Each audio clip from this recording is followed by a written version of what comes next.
2024ஆம் ஆண்டு மே மாதம் 1ஆம் தேதி குரு பெயர்ச்சி நடைபெற இருக்குது. இந்த குரு பெயர்ச்சி மேச ராசியில் பிறந்தவங்களுக்கு எப்படிப்பட்ட யோக பலன்களை கொடுக்கணும்னு பார்க்கலாம் இந்த வீடியோவில்.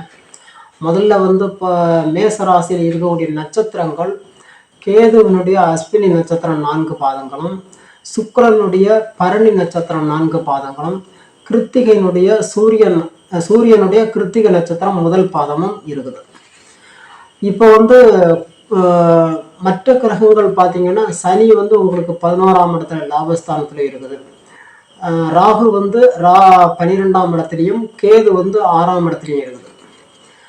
இந்த ராகு கேதுக்களை தவிர, இந்த ராகுவை தவிர மற்ற கிரகங்கள் எல்லாமே உங்களுக்கு நல்ல யோகமான அமைப்பில் தான் இருக்கு. இதுவரைக்கும் உங்களுக்கு ராசியிலே இருந்த குரு ஜென்ம குருவாக இருந்தது இப்போ ராசிக்கு 2ஆம் இடத்துல தனஸ்தானம்னு சொல்லக்கூடிய அந்த 2ஆம் இடத்துக்கு வரப்போகுது. சுமார் 1 வருஷ காலம் மேசராசிக்கு 2ஆம் இடத்துல இந்த குரு இருந்து நல்ல யோகமான பலன்களை தரப்போகுது. இப்போ நான் சொல்றது எல்லாமே பொதுவான பலன்கள், அதாவது எல்லாருக்கும் பொதுவான பலன்கள் தான் சொல்றேன். 20-30% இது பொதுவான பலன்களாக இருக்கும். ராசிக்கு 2ஆம் இடத்துல குரு எங்கெங்கெல்லாம் வந்தால் நல்ல யோகத்தை கொடுக்கணும்னா 2, 5, 7, 9, 11ஆம் இடங்கள்ல வரும்போது நல்ல யோக பலன்களை செய்யும். அதுலேயும் பார்த்தீங்கன்னா 2ஆம் இடம் மிக சிறந்த யோகத்தை தரக்கூடிய அமைப்பு, தனஸ்தானம். இப்போ உங்களுக்கு 2ஆம் இடத்துல 1 வருஷ காலம் அதில் இருந்து இப்போ நல்ல யோகத்தை தரப்போகுது. 2ல் குரு வரும்போது உங்களுக்கு என்ன மாதிரியான யோகத்தை கொடுக்கணும்னா தாராளமாக பணம் வருவதற்கான வழிகள் பிறக்கும். நீங்கள் என்ன தொழில் செய்கிறீங்களோ அந்த தொழில் மூலமாக மிகப்பெரிய ஒரு லாபம், திடீர் பண வரவு, நீங்கள் எதிர்பார்க்காத நேரத்தில் திடீர்னு பணம் வருவதற்கான வாய்ப்புகள் அதிகமாக இருக்கும். நீங்கள் செய்யக்கூடிய தொழில் நல்ல வளர்ச்சி அடையும்.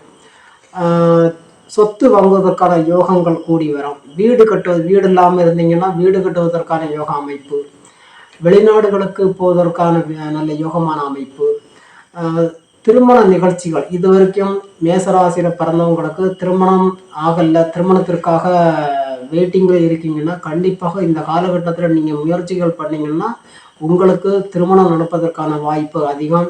உங்கள் குடும்பத்தில் உங்கள் வீட்டில் உள்ளவங்களுக்கும் சுப நிகழ்ச்சிகள் வருவதற்கான வாய்ப்புகள் அதிகம். அதாவது சுருக்கமாக சொல்லணும்னா இந்த 2ல் குரு வரக்கூடிய இந்த காலகட்டத்தில் நீங்கள் என்னென்ன நல்ல காரியங்கள்லாம் செய்ய முயற்சி பண்ணுறீங்களோ அது எல்லாம் உங்களுக்கு அதாவது எளிதான முறையில் தடைகள் இல்லாமல் எல்லாமே ஈஸியான முறையில் நிறைவேறுவதற்கான வாய்ப்புகள் அதிகம். தொட்டதெல்லாம் உங்களுக்கு நிறைவேறுவதற்கான வாய்ப்புகள் அதிகம். இது பொது பலன்கள். 2ல் குரு வந்தால் எல்லாமே மங்களமாக முடியும். இப்போ பார்த்தீங்கன்னா மேசராசியில் பிறந்த எல்லாருக்கும் இதே மாதிரி இருக்குமா அப்படின்னு கேட்டால் இருக்காது. ஏன்னா உலகம் முழுவதும் மேசராசியில் பிறந்தவங்க மட்டும் ஒரு உத்தேசமாக 100 கோடி பேர் மக்கள் இருப்பாங்க. இந்த 100 கோடி பேருக்கும் எல்லாம் நல்ல யோகமாக அமையுமா அப்படின்னு கேட்டால் இந்த குரு பெயர்ச்சி அப்படி யோகத்தை கொடுக்காது. சில பேருக்கு நல்ல யோகத்தை கொடுக்கும், சில பேருக்கு குறைவான யோகத்தை கொடுக்கும். சில பேருக்கு பார்த்தீங்கன்னா எந்த மாற்றமும் வராது. சொல்லுவாங்க சில பேர் குரு 2ல் தான் இருக்குது, குரு பெயர்ச்சி ஆனதுக்கப்புறமும் எந்த மாற்றமும் வரல, கையில் பணமே இல்லாமல் இருக்கணும். அது காரணம் என்னவா இருக்கணும்னா அவங்களுடைய பிறந்த ஜாதகத்தில் இந்த குரு நல்ல ஒரு மோசமான இடத்துல இருக்கும். அப்போ யாருக்கெல்லாம் இந்த குரு பெயர்ச்சி நல்ல யோகத்தை கொடுக்கும் அப்படின்னா உங்களுக்கு பிறந்த ஜாதகத்தில் இந்த குரு பகவான் 2, 5, 7, 9, 11ஆம் இடங்களில் ராகு கேதுக்கள் தொடர்பு இல்லாமல் இருந்தால் இந்த குரு பெயர்ச்சி நல்ல யோகத்தை கொடுக்கும். 2, 5, 7, 9, 11ஆம் இடங்களில் ராகு கேதுக்கள் தொடர்பு இல்லாமல் இருக்கணும். ராகு கேதுக்களோடு ராகுவோ அல்லது கேதுவோடு இந்த குரு சேர்ந்திருந்தால் இந்த குரு பெயர்ச்சி உங்களுக்கு மேசராசியில் பிறந்தவங்களுக்கு பெரிய அளவில் யோகத்தை தராது.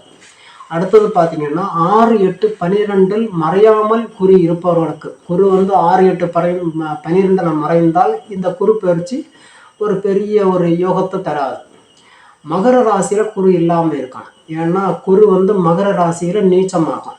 அப்போ மேசராசியில் பிறந்தவங்களுக்கு யாருக்காவது மகர ராசியில் குரு இருந்தாலும் இந்த குரு பெயர்ச்சி உங்களுக்கு பெரிய அளவில் யோகத்தை தராது.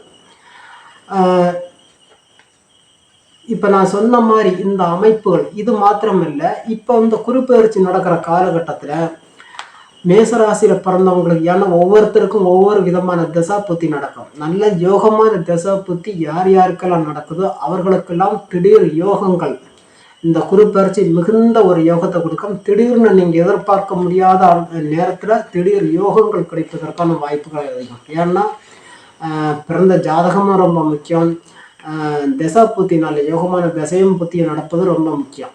இதெல்லாம் இருந்தால் இந்த ராசிக்கு 2ஆம் இடத்துல வரக்கூடிய குருவினால் நல்ல யோகத்தை கொடுக்கும். மற்றவங்களுக்கெல்லாம் கொஞ்சம் குறைவான யோகத்தை கொடுக்கும். தீமைகள் எதுவுமே நடக்காது. ஏன்னா ராசிக்கு குரு பகவான் அடிப்படையில் வந்து ஒரு சுப கிரகம், 100% நல்ல ஒரு மங்களகரமான கிரகம்.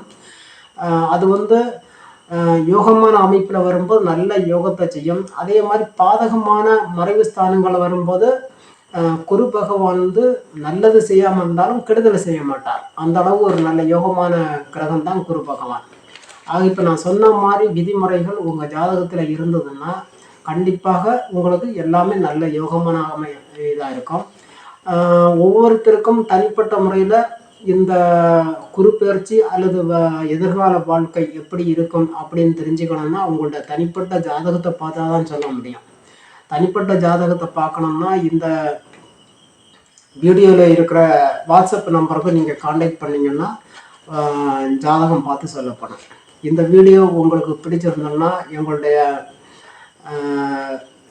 சேனலை சப்ஸ்கிரைப் பண்ணுங்கள், ஷேர் பண்ணுங்கள், லைக் பண்ணுங்கள்.